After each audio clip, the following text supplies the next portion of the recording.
ನಮಸ್ಕಾರ ಎಲ್ಲರಿಗೂ. ನಾನು ನಿಮಗೆಲ್ಲ ಹೇಳ್ದಂಗೆ ಸ್ಯಾಟರ್ಡೆ ಸಂಡೇ ಅಷ್ಟೇ ನನಗೆ ಕೆಲಸ ಎಲ್ಲ ಮಿಡ್ಲಲ್ಲಿ ಇದನ್ನ ಮಾಡಲಿಕ್ಕಾಗೋದು. ನಾನು ಇದು ಒಬ್ಬರು ಚೈಲ್ಡ್ ಬರ್ತ್ ಯಾವಾಗ ಆಗುತ್ತೆ ಅಂತ ಹಾರೋಸ್ಕೋಪ್ ಕಳಿಸಿದ್ರು. ಈ ಹಾರೋಸ್ಕೋಪಲ್ಲಿ ಇದು ಜನರಲಿ ಚೈಲ್ಡ್ ಬರ್ತ್ ನೋಡಬೇಕು ಅಂದರೆ ಕಸ್ಪಲಲ್ಲಿ ಹೋಗಿ ನೋಡಬೇಕು. ಕಸ್ಪಲಲ್ಲಿ ಚೈಲ್ಡ್ ಬರ್ತ್ ಯಾವಾಗಿದೆ, ಯಾವಾಗ ಚೈಲ್ಡ್ ಬರ್ತ್ ಆಗೋ ಸಾಧ್ಯತೆಗಳಿದಾವೆ ಅಂತ ನೋಡಬೇಕು. ಬೇಸಿಕಲಿ ಈಗ ಇಲ್ಲಿ ನೋಡಿದ್ರೆ ಸ್ಯಾಟರ್ನ್ 8, 9, 10 to 5, ರಾಹು 2, 5, 9, 11 ಇದು ಇದರಲ್ಲಿ ಚೈಲ್ಡ್ ಬರ್ತ್ ಕಾಂಬಿನೇಷನ್ಸ್ ತೋರಿಸೋದು. ಇದರಲ್ಲಿ ಏನಾಗಿದೆ, ಸ್ಯಾಟರ್ನ್ ದಶ ನಡೀತಾ ಇದೆ, ಆಮೇಲೆ ಕೇತು ಭುಕ್ತಿ ನಡೀತಾ ಇದೆ. ಕೇತು ಆ್ಯಕ್ಚುಲಿ ಕೇತುನು ಚೆನ್ನಾಗಿದೆ, ಆಮೇಲೆ ಸ್ಯಾಟರ್ನು ಚೆನ್ನಾಗಿದೆ. ಇವೆರಡು ಚೆನ್ನಾಗಿದ್ದೂ ಇದು ಆಗ್ತಾ ಇಲ್ಲ. ಮೇಲ್ಗಡೆಗೆ ನಕ್ಷತ್ರ ನಾಡಿ ಮೇಲ್ಗಡೆ ಕಾಂಬಿನೇಷನ್ ನೋಡಿದ್ರೆ ಇದು ಎಲ್ಲ ಬೇಗನೆ ಆಗಬೇಕಾಗಿತ್ತು, ಯಾಕಿನ್ನೂ ಆಗಿಲ್ಲ ಅನ್ನಂಗೆ ಕಾಣಿಸುತ್ತೆ. ಒಂದ್ಸಲ ಕಸ್ಪಲಲ್ಲಿ ಹೋಗಿ ನೋಡಿದಾಗ 11ನೇ ಅಧಿಪತಿ ಸೂರ್ಯ, 11ರದ್ದು ಸೂರ್ಯದ ನಂಬರ್ಸ್ ನೋಡಬೇಕು. 11ರದ್ದು ಸೂರ್ಯ ನಂಬರು 4, 5, 7, 12 ಇದೆ. 2, 5, 9, 11. ಈಗ ಕೇತು ದಶ 2022 ಜನವರಿ ಮುಗೀತು, ಅಂದ್ರೆ ಮುಂದಿನ ವರ್ಷ. ಅದಾದ್ಮೇಲೆ ಕೇತು ಆದ್ಮೇಲೆ ಯಾವ್ದು ಬರುತ್ತೆ, ಶುಕ್ರ. ಬೇಸಿಕಲಿ ಇವರಿಗೆ ಶುಕ್ರ ಇದು ಆಗ್ತದೆ, ಏನಂದ್ರೆ ಶುಕ್ರ ಮಕ್ಕಳನ್ನ ಕೊಡ್ತಾನೆ. ಬೇಸಿಕಲಿ ಅಂದ್ರೆ ಇವ್ರ ಲಗ್ನದಲ್ಲಿ ಬೇಸಿಕಲಿ ಗುರು ಇದಾನಲ್ಲ, ಗುರು ಮಕ್ಕಳಿಗೆ ಕಾರಕ. ಶುಕ್ರ ಮದುವೆಗೆ ಕಾರಕ, ಗುರು ಮಕ್ಕಳಿಗೆ ಕಾರಕ. ಇದು ಕಾಮನ್ ಇದು. ಸೊ ಶುಕ್ರ ಮದುವೆ ಮಾಡಿಸಾದ್ಮೇಲೆ ಗುರು ಮಕ್ಕಳನ್ನ ಕೊಡ್ತಾನೆ. ಈಗ ಬೇಸಿಕಲಿ ಇವರಿಗೆ ಯಾವಾಗ ಗುರು ಬರ್ತದೆ, ಗುರು ಬರೋಕ್ಕೆ ಇನ್ನು ಬಹಳ, ಭುಕ್ತಿಯಲ್ಲಿ ಗುರು ಬರಲಿಕ್ಕೆ ಬಹಳ ದೂರ ಇದೆ. ಈಗ 2021 ಕೇತು ಮತ್ತೆ ಗುರು ಅಂದ್ರೆ ಈಗ ಸದ್ಯಕ್ಕೆ ರಾಹು ಆದ್ಮೇಲೆ ಸ್ಯಾಟರ್ನ್, ಕೇತು, ರಾಹು ಈ 2021 ಆದ್ಮೇಲೆ ಈ ಜುಲೈ ಆದ್ಮೇಲೆ ಮೋಸ್ಟ್ಲಿ ಇವರು ಗುರುವಿನ ಆರಾಧನೆ ಮಾಡಬೇಕು. ಆಮೇಲೆ ಮಂಗಳ 7, 12 ಅಂದ್ರೆ ಮಿಸ್ಕ್ಯಾರೇಜ್ ಆಗ್ಲಿಕ್ಕೆ ಕಾರಣೀಭೂತರಾಗೋ ಸಾಧ್ಯತೆಗಳಿರ್ತವೆ. 7 ಮತ್ತು 12 ಇರೋದ್ರಿಂದ ಮಂಗಳ. ಸೊ ಇದನ್ನ ಏನಂದ್ರೆ ತೊಗರಿಬೇಳೆ ದಾನ ಮಾಡಬೇಕು. ತೊಗರಿಬೇಳೆ ದಾನ ಮಾಡಿ ಆಮೇಲೆ ಗುರುವಿನ ಇದು ಏನಂದ್ರೆ ಗುರು ಮಂತ್ರ ಪಠನೆ ಮಾಡಬೇಕು. ಓಂ ಗ್ರಾಂ ಗ್ರೀಂ ಗ್ರೌ ಸಹ ಗುರುವೇ ನಮಃ. ಯಾವಾಗ ಬೇಸಿಕಲಿ ಇದರಲ್ಲಿ 6, 9 ಈ ಜುಲೈ ಆದ್ಮೇಲೆ ದಟ್ಟವಾದ ಪಾಸಿಬಿಲಿಟೀಸ್ ಇದಾವೆ. ಅದಾದ್ಮೇಲೂ ಜುಲೈ ಆದ್ಮೇಲೆ ಪಾಸಿಬಿಲಿಟಿ ಇದೆ. 2, 5, 9, 11 ಎಲ್ಲ ಕಡೆಗೂ ಇವರಿಗೆ ಪ್ರಾಮಿನೆಂಟ್ ಆಗಿ ಕಾಣಿಸ್ತಾ ಇದೆ. ಸೊ ಮಕ್ಕಳಾಗ್ಲಿಲ್ದಂತ ಕೆಲವೊಬ್ಬರಿಗೆ ಮಕ್ಕಳೇ ಬರೋದಿರೋದಿಲ್ಲ. 4 ಬೇಸಿಕಲಿ 4 ಹೆಚ್ಚಿಗೆ ಇದ್ದವರಿಗೆ ಏನಾಗುತ್ತೆ, ನಂಬರ್ 4 ಪ್ರಾಮಿನೆಂಟ್ ಆಗಿದ್ದವರಿಗೆ ಮಕ್ಕಳ ಇದು ಇರುತ್ತೆ. ಸೂರ್ಯನಲ್ಲಿ 4 ಇದೆ, ಬಟ್ 5 ಇದೆ ಜೊತೆಗೆ. ಆದ್ರೆ ಮಾರ್ಚ್ 7, 12 ಇರೋದಕ್ಕೆ ಸ್ವಲ್ಪ ತೊಗರಿ ಬಾಳೆ ದಾನನೋ ಅಥವಾ ಕೆಂಪು ಕಲ್ಲು ಸಕ್ಕರೆ ದಾನನೋ ಇವನ್ನೇನಾದ್ರೂ ಮಾಡ್ತಾ ಇದ್ರೆ ಆಗುತ್ತೆ. ಈ ಜುಲೈಯಿಂದ ಜುಲೈ ಆಗಸ್ಟಿಗೆ ನೋಡೋಣ. ಆಮೇಲೆ ಯಾರು ಲೋಕಲ್ ಆಗಿ ಪ್ರಶ್ನಾಶಾಸ್ತ್ರ ನನ್ನ ಫ್ರೆಂಡ್ ಜಗದೀಶ್ ಅಂತ ಇದ್ದಾರೆ, ಅವ್ರ ನಂಬರ್ ಇಲ್ಲಿ ಕೊಟ್ಟಿರ್ತೀನಿ. ಅವಾಗ ಅವರಿಗೆ ಅಲ್ಲಿ ಲೋಕಲ್ ಆಗಿ ಹಾಕಿದ್ರೆ, ಅವ್ರಿಗೆ ಒಂದು ಮೆಸೇಜ್ ಮಾಡಿದ್ರೆ ಅವರು ನೋಡ್ಬೋದು. ಇಲ್ಲಾಂದ್ರೆ ನೀವು ನಕ್ಷತ್ರ ನಾಡಿ ಸ್ಟೂಡೆಂಟ್ ಆಗಿದ್ರೆ ನಿಮ್ಮ ಸಹಪಾಠಿಗಳಿಗೆ ಎಲ್ಲಾದ್ರೂ ನೋಡಿ 5ನೇ ಕಸ್ಬ್ ಯಾವಾಗಿದೆ ಅದನ್ನ ಯಾವಾಗ ಬರುತ್ತೆ ಅನ್ನೋದು ನೋಡ್ಕೊಳ್ಳಿ. ಹಾಗಾಗಿ ಇದು ಮಕ್ಕಳ ಇದು ಗೊತ್ತಾಗುತ್ತೆ. ನನಗೆ ನೋಡಿದ್ರೆ ಈ ಜುಲೈ ಆಗಸ್ಟ್ ಅಲ್ಲಿ ಜುಲೈ ಆಗಸ್ಟ್ ಸೆಪ್ಟೆಂಬರ್ ಅಲ್ಲಿ ಇದು ಡೆಫಿನೆಟ್ಲಿ ಕನ್ಸೀವ್ ಆಗೋ ಸಾಧ್ಯತೆಗಳು ಇದಾವೆ, ಮಕ್ಕಳಾಗೋ ಸಾಧ್ಯತೆಗಳಿದಾವೆ. ಆಮೇಲೆ ಇದಾಗಲಿಲ್ಲ ಅಂದ್ರೂ ಮುಂದಿನ ವರ್ಷ ಕೇತು ಮುಗಿದ್ರೆ, ಕೇತು ಅಂದರೆ ಸ್ವಲ್ಪ ಕಟ್ ಮಾಡ್ತಾನೆ ಅಂತ ಗುರೂಜಿ ಹೇಳ್ತಾ ಇರ್ತಾರೆ. ಬಟ್ ಕೇತು ಬಹಳ ಚೆನ್ನಾಗಿದೆ, ಮಕ್ಕಳು ಕೊಡ್ಲಿಕ್ಕಂತೂ 5, 9, 11 ಇದೆ. ಹಾಗಾಗಿ ಏನು ಚಿಂತೆ ಮಾಡೋ ಅವಶ್ಯಕತೆ ಇಲ್ಲ. ಇಲ್ಲಿ ಮತ್ತೆ ಏನಾಗಿದೆ, ಚಂದ್ರ ಕಂಬಸ್ಟ್ ಆಗಿದೆ, ಆಮೇಲೆ ಮರ್ಕ್ಯೂರಿ ಕಂಬಸ್ಟ್ ಆಗಿದೆ, ವೀನಸ್ ಕಂಬಸ್ಟ್ ಆಗಿದೆ. ಇದನ್ನ ಸ್ವಲ್ಪ PhD ಕ್ಲಾಸಲ್ಲಿ ಸರ್ ಎಕ್ಸ್ಪ್ಲೇನ್ ಮಾಡ್ತಾರೆ. ಹೀಗೆ ಕಂಬಸ್ಟ್ ಆಗಿದ್ನ ಸ್ಟ್ರೇಟ್ ಮಾಡ್ಕೊಳ್ಳೋದನ್ನ ಆದಷ್ಟು ಪ್ರಯತ್ನ ಮಾಡಬೇಕು. ಚಂದ್ರ ಸ್ವಾತಿ ನಕ್ಷತ್ರದಲ್ಲಿದೆ, ಚಂದ್ರ ಸ್ವಾತಿದಲ್ಲಿದ್ದಾನೆ ಅಂತಂದರೆ ರಾಹು ಇದ್ದಾನೆ ಜೊತೆಗೆ, ರಾಹು ಇದ್ದಾನೆ ಅಂತ ಮೇಲ್ನೋಟಕ್ಕೆ ಕಾಣುತ್ತೆ. ಒಂದು ನಿಮಿಷ, ಇಲ್ಲಿ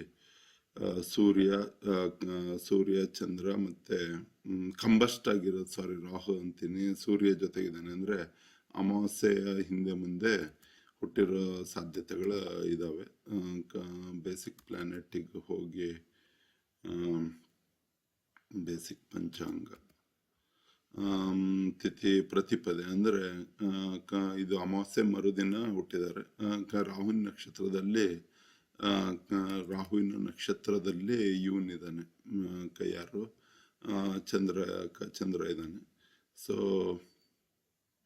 ಬೇಸಿಕಲಿ ಕಂಬಷನ್, ಚಂದ್ರನ ಕಂಬಷನ್ನಿಗೆ ಏನು ಮಾಡಬೇಕು, ಚಂದ್ರನ ಕಂಬಷನ್ನಿಗೆ ಅಕ್ಕಿಯನ್ನು ಸೇವನೆ ಮಾಡಬೇಕು, ಸೇವನೆ ಮಾಡಬೇಕು. ಆಮೇಲೆ ಕಂಬಸ್ಟೆಡ್ ಪ್ಲಾನೆಟ್ ಇದ್ದಾವೆ, ಅದು ಚಂದ್ರ, ಮರ್ಕ್ಯೂರಿ ಮತ್ತು ವೀನಸ್ ಕಂಬಷನ್ನಿಗೆ ಏನು ಮಾಡಬೇಕು ಅನ್ನೋದನ್ನ, ಶುಕ್ರ ಕಂಬಷನ್ ಕಡಿಮೆ ಮಾಡಲಿಕ್ಕೆ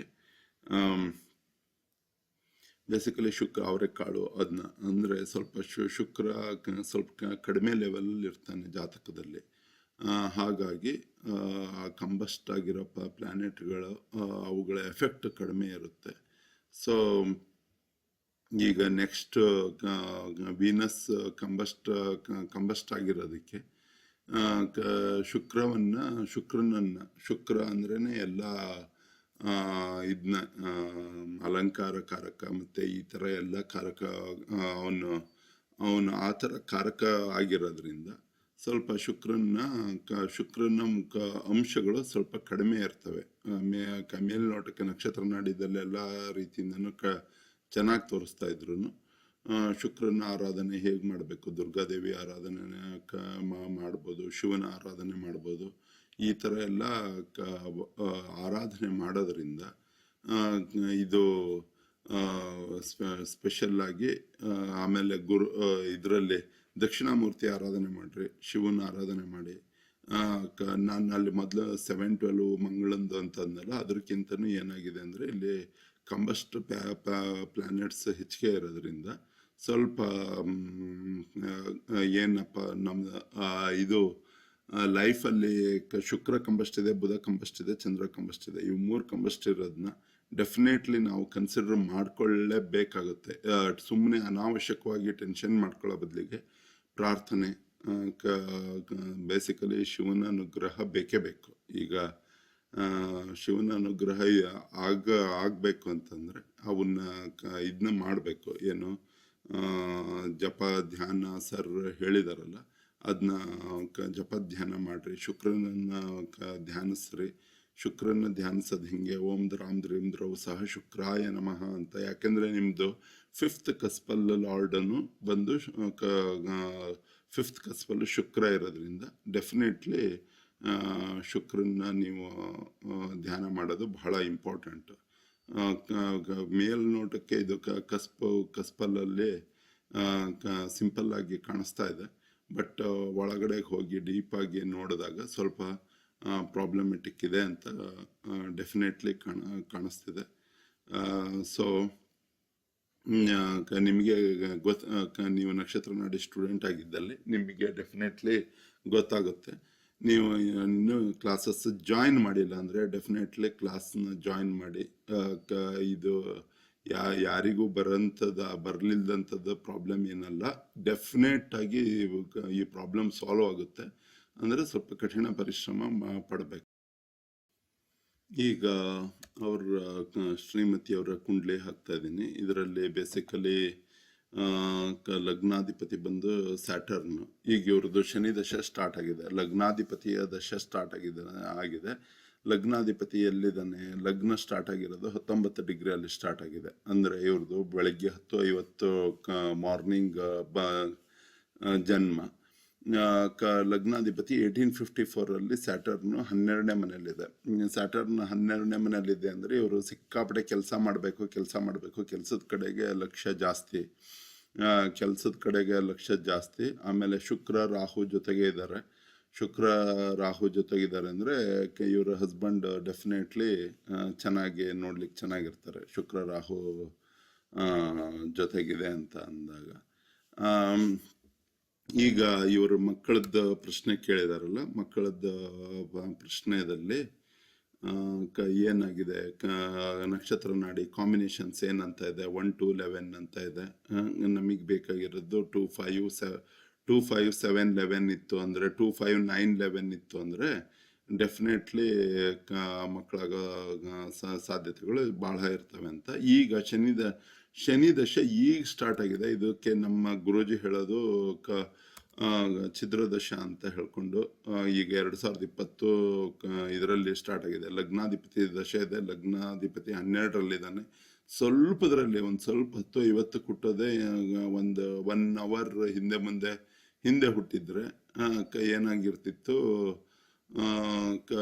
ಲಗ್ನದಲ್ಲೇ ಶನಿ ಸಿಕ್ಕಂಗೆ, ಅಂದರೆ ಲಗ್ನಾಧಿಪತಿ ಲಗ್ನದಲ್ಲೇ ಸಿಕ್ಕಂಗೆ ಆಗ್ತಿತ್ತು. ಸ್ವಲ್ಪ ಲಗ್ನಾಧಿಪತಿ 12ಅಲ್ಲಿದ್ದಾನೆ ಅಂತಂದರೆ ಸ್ವಲ್ಪ ಕಷ್ಟಗಳು ಇದ್ದೇ ಇರ್ತವೆ, ಏನು ಮಾಡ್ಲಿಕ್ಕಾಗೋದಿಲ್ಲ, ಅದು ಬಂದಿದ್ದನ್ನ ಅನುಭವಿಸ್ಲೇಬೇಕು.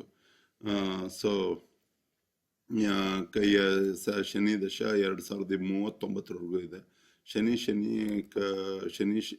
ಈ ಮೇವರೆಗೂ ಸುಮ್ಮನೆ ಏನು ತಲೆ ಕೆಡಿಸ್ಕೊಳ್ಳಿಕ್ಕೆ ಹೋಗೋದು ಬೇಡ. ಶನಿ ಬುಧ, ಶನಿ ಕೇತು. ಈಗ ಛಿದ್ರದಶ ನಿಮಗೆ ಗೊತ್ತಿದ್ರೆ, ಬೇಸಿಕಲಿ ಛಿದ್ರದಶ ಗೊತ್ತಿತ್ತು ಅಂದರೆ ನೀವೇನು ಅಷ್ಟೊಂದು ತೀರಾ ಟೆನ್ಷನ್ ಮಾಡ್ಕೊಳ್ಳೋ ಅವಶ್ಯಕತೆ ಇರೋದಿಲ್ಲ. ಯಾವಾಗಲೂ ಹೊಸ ಅಧಿಪತಿ ಟೇಕ್ ಓವರ್ ಮಾಡ್ಕೊಂಡಾದ್ಮೇಲೆ ಗುರುವಿನಿಂದ ಶನಿಗೆ ಇಟ್ ವಿಲ್ ಬಿ ಸ್ವಲ್ಪ ಕೂಲ್ ಡೌನ್ ಪೀರಿಯಡ್ಗಳು ಅಂತ ಅಂತಾರೆ. ನಿಮಗೆ ಚೆನ್ನಾಗಿ ಹಣ ಬರುತ್ತೆ, ಎಲ್ಲ ಬರುತ್ತೆ. ಸ್ವಲ್ಪ ದಿನ ತಾಳ್ಮೆ. 1 to 11 ಅಂದರೆ ಫೈನಾನ್ಸಸ್ ಸಖತ್ತಾಗಿರುತ್ತೆ ನಿಮ್ದು. ಎಲ್ಲ ಕಡೆಗೂ ಇದು ಇದಾವೆ, ಏನು ಹೇಳ್ರಿ, 11 4 9 11 ಇದೆ, ಎಲ್ಲ ಕಡೆಗೂ 11 ಇದೆ. ಸೊ ಬಹಳ ಚೆನ್ನಾಗಿ ದುಡ್ಡು, ಹಣಕಾಸು ಎಲ್ಲದೂ ಚೆನ್ನಾಗಿ ಇರುತ್ತೆ. ಕಸ್ಪಲ್ಲ ಈ ಮಕ್ಕಳಾಗವ ಪ್ರಶ್ನೆ. ರಾಹು 5ನೇ ಅಧಿಪತಿ ರಾಹು ಇದ್ದಾನೆ, 11ನೇ ಅಧಿಪತಿನೂ ರಾಹು ಇದ್ದಾನೆ. ಅಂದರೆ ಅದೇ ಶಿವ ಪಾರ್ವತಿಯರು ಇಬ್ರು ಸೇರಿ ಗಂಡ ಹೆಂಡತಿ ಶಿವ ಪಾರ್ವತಿಯರ ಆರಾಧನೆ. ಅದಕ್ಕೇನೆ ಸಿಂಪಲ್ ಆಗಿ ಹಿಂದಿನ ಕಾಲದಲ್ಲಿ ಒಂದು ರೂಲ್ ಮಾಡಿಟ್ಟಿರ್ತಿದ್ರು, ಶಿವ ಪಾರ್ವತಿಯ ಆರಾಧನೆ ಮಾಡ್ರಿ ಮಕ್ಕಳು. ಮತ್ತೆ ಎಲ್ಲ ರಾಹು ಇಷ್ಟೊಂದೆಲ್ಲ ಒಳಗಡೆಗೆ ಹೋಗಿ ಚೆಕ್ ಮಾಡಲೇಬೇಕು ಅಂತ ಇರೋದಿಲ್ಲ. ಈಗ ಗುರೂಜಿ ಅವರು ನಮಗೆಲ್ಲ ದಾರಿ ತೋರಿಸಿದ್ದಾರೆ, ಯಾವ ದೇವ್ರ ಪೂಜೆ ಮಾಡಿದ್ರೆ ಎಲ್ಲ ಸಿಚುವೇಶನ್ ಪರ್ಫೆಕ್ಟ್ ಆಗಿ ಅಥವಾ ರೆಕ್ಟಿಫೈ ಆಗುತ್ತೆ ಅಂತ ಹೇಳ್ಕೊಂಡು. ಕೆಲವೊಂದ್ಸಲ ಏನಾಗುತ್ತೆ ನಮಗೆ ಗೊತ್ತಿಲ್ಲದೇನೆ ಅದು ವಿರೋಧಾಭಾಸವಾದ ದೇವ್ರ ಪೂಜೆ ಮಾಡ್ತಾ ಇರ್ತೀವಿ. ಈ ದೇವ್ರ ಪೂಜೆ ಮಾಡಿದ್ರೆ ಮತ್ತೂ ಕೊಡೋದಿಲ್ಲ ಅವನು ಅಂತ ಇರುತ್ತೆ, ಅವನು ಕೊಡಬಾರ್ದು ಅಂತಾನೆ ಕೂತ್ಕೊಂಡಿರ್ತಾನೆ. ಹಾಗಾಗಿ ಆದರೆ ಇದರಲ್ಲಿ ನಿಮ್ಮದು ಇಬ್ರದ್ದು ಗಂಡ ಹೆಂಡ್ತಿದ್ದು ನೋಡಿದಾಗ ಶುಕ್ರ ಅವರಿಗೆ 5ನೇ ಕಸ್ಪಲ್ ಅಧಿಪತಿ ಶುಕ್ರ ಇದ್ದಾನೆ, ನಿಮಗೆ ರಾಹು ಇದ್ದಾನೆ. ಶುಕ್ರ ರಾಹು ಇವರಿಗೆಲ್ಲ ಬೇಸಿಕಲಿ ಇದು ಏನಂದರೆ ಒಂದು ಪರ್ಫ್ಯೂಮ್ ಹೇಳಿದ್ನಲ್ಲ ನಾನು, ಆ ಪರ್ಫ್ಯೂಮ್ ಯೂಸ್ ಮಾಡಿ. ಆಮೇಲೆ ದುರ್ಗಾದೇವಿ ಅಥವಾ ಈಗ ದಾವಣಗೆರೆಯವರು ಅಂತಂದರೆ, ನಮ್ಮದು ದಾವಣಗೆರೆಯಲ್ಲಿ ಶ್ರೀಶೈಲ ಪೀಠದಲ್ಲಿ ಪ್ರತಿ ವರ್ಷ ಫೆಬ್ರವರಿ ಮಾರ್ಚ್ ಟೈಮಲ್ಲಿ ಇದು ನಡೀತದೆ, ಏನಂದರೆ ಮಲ್ಲಿಕಾರ್ಜುನ ಭ್ರಮರಾಂಬಿಕಾ ಕಲ್ಯಾಣೋತ್ಸವಗಳು ನಡೀತವೆ. ಆ ಕಲ್ಯಾಣೋತ್ಸವಗಳಲ್ಲೆಲ್ಲ ಭಾಗವಹಿಸ್ರಿ. ಆಮೇಲೆ ದೇವಿ ಆರಾಧನೆ ಮಾಡ್ರಿ. ಎಲ್ಲ ಅವಾಗ ಸಿಚುವೇಶನ್ ಇದಕ್ಕೆ ಬರುತ್ತೆ. ಏನಂದರೆ ಆಮೇಲೆ ನೀವು ಇವರು ಹಾರೋಸ್ಕೋಪ್ ಕೊಟ್ಟಿದಾರಲ್ಲ, ಇವರು ಸಹಧರ್ಮಿಣಿ, ಅವರಿಗೆ ಗುರು ಆರಿದ್ರ ನಕ್ಷತ್ರ ರಾಹು ನಕ್ಷತ್ರದಲ್ಲಿದ್ದು ಗುರು ರೆಟ್ರೋಗ್ರೇಡೆಡ್ ಇದೆ. ಬುಕ್ಸ್ಗಳನ್ನ ದಾನ ಮಾಡಬೇಕು. ಹೋರಾಟ ನಿರಂತರವಾಗಿ ಮಾಡಿ, ಹೋರಾಟ ನಿರಂತರವಾಗಿ ಮಾಡೋದ್ರಿಂದ ಆಮೇಲೆ ಚಂದ್ರನು ಶತಭಿಷದಲ್ಲಿದ್ದಾನೆ. ಶತಭಿಷ ರಾಹುವಿನ ನಕ್ಷತ್ರ. ಇವರಿಗೆ ರಾಹು ಪ್ರಾಮಿನೆಂಟ್ ಆಗಿದೆ, ಅವರಿಗೆ ಶುಕ್ರ ಪ್ರಾಮಿನೆಂಟ್ ಆಗಿದೆ. ಶುಕ್ರ ಕಂಬಸ್ಟೆಡ್ ಆಗಿದೆ, ಬುಧ ಕಂಬಸ್ಟೆಡ್ ಆಗಿದೆ. ಸೊ ಹೋರಾಟ ಡೆಫಿನೆಟ್ಲಿ ಹೋರಾಟವೇ ಇದಕ್ಕೆ ಒಂದು ಹೋರಾಟ ಅಂದರೆ ಜಪ ತಪ, ಆಮೇಲೆ ಪೂಜೆ ಪುನಸ್ಕಾರ ಇವುಗಳನ್ನ ಮಾಡಲೇಬೇಕು. ಎಲ್ಲರೂ ಮಾಡಬೇಕು ಅಂತ ಇಲ್ಲ, ಇವರು ಬೇಸಿಕಲಿ ಮಾಡಬೇಕು. ಮತ್ತು ಇವ್ರದ್ದೇ ಹರೋಸ್ಕೋಪ್ ಕೇಳಿಸ್ಕೊಂಡವರು ಇದೇ ಥರನೇ ನಾವು ಮಾಡಬೇಕು ಅಂತ ಹೋಗಬೇಡಿ. ನಿಮ್ಮದು ನೀವು ಕೇಳಿ ಅದನ್ನ ಇದನ್ನ ಮಾಡ್ಲಿಕ್ಕೆ ಟ್ರೈ ಮಾಡಿ. ಇವ್ರ ನಂಬರ್ಸ್ಗಳು, ನಕ್ಷತ್ರ ನಾಡಿ ನಂಬರ್ಸ್ಗಳೆಲ್ಲ ಚೆನ್ನಾಗಿದ್ದಾವೆ. ಜೀವನ ಎಲ್ಲ ಅದ್ಭುತವಾಗಿರುತ್ತೆ. ಸ್ವಲ್ಪ ಮಕ್ಕಳು ಪಡೆಯೋದು ಲೇಟ್ ಆಗುತ್ತೆ, ಬಟ್ ಮಕ್ಕಳ ಭಾಗ್ಯ ಇದೆ ಅಂತ ನನಗಂತೂ ಕಾಣುತ್ತೆ. ಸ್ವಲ್ಪ ಜಪ ತಪ ಇವುಗಳನ್ನು ಮಾಡಬೇಕು. All the best. Thank you ನನ್ನ ಜೊತೆ ಕೇಳಿದ್ದಕ್ಕೆ ಥ್ಯಾಂಕ್ಸ್.